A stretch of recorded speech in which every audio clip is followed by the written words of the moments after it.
Hey, good evening, everybody. Hi, I'm Ross Cook of RossCookBalancing.com. I'm the founder of that group. I help high-level entrepreneurs overcome self-sabotaging beliefs and behaviors so that they can grow sustainable, profitable, healthy businesses, and then they can live happy, value-based lives. I was asked earlier today, on this being St. Patrick's Day, happy St. Patrick's Day, everybody. I was asked today, what Irish quotes do I know and what Irish stories do I know? And I think actually I have one that I used last night, as a matter of fact, on a Facebook Live. I offered that there's an Irish dirge and a prayer that says, grant me the strength to hope for more than I know. You know, that's a very wise sentiment. That's a very wise outreach, to hope for more than I know. And so I hope that for you. I certainly hope it for me. All the greatest things, Barbara Dewey says, you have to trust what you don't know. You have to have the courage to go where your talents lie.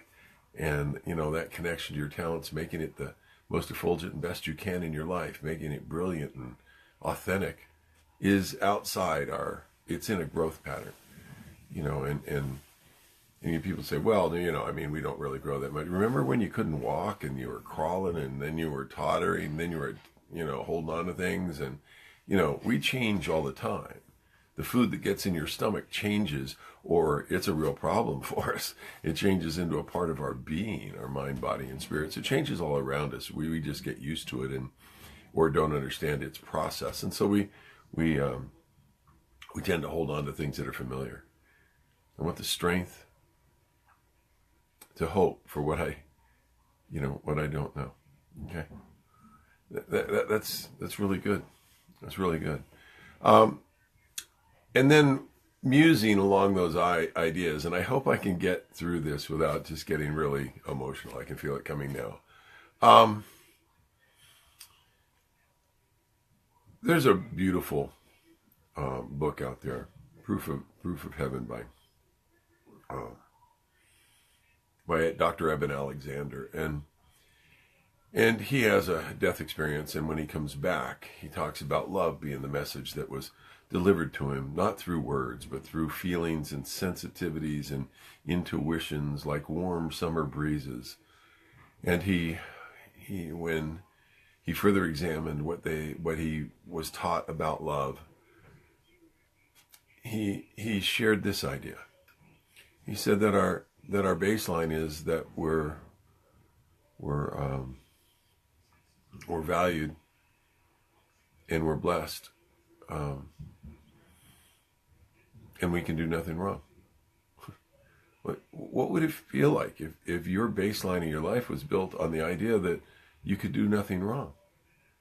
That you're cherished and valued, you're cherished and loved now and forever, and you can do nothing wrong. What would that be if that were your baseline of your values? What would that enrich you? What would that say to doubt and worry and guilt and the need to rescue or be rescued? That baseline of that kind of purity, to be that in flow and be that enriched at our baseline. And I think we are.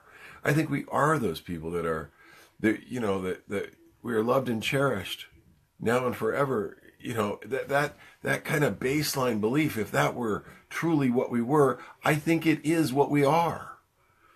And I think we learn fears and we learn any number of challenging, difficult things. And then pretty soon we believe what we learned instead of believing the absolute purity of who we are. You're loved and cherished now and forever. It's actually, the book says, you're loved and cherished dearly now and forever. And there's nothing you can do wrong. There's no mistake you can make.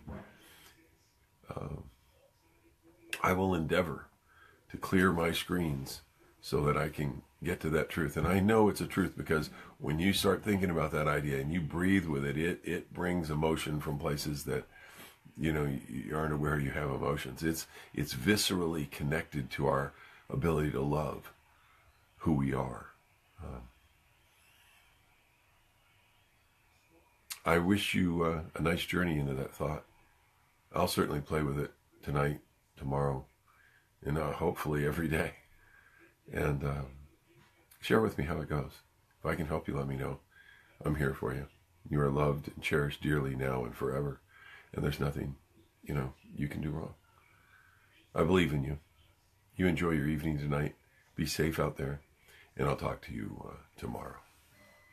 I'm Ross from RossCookBalancing.com.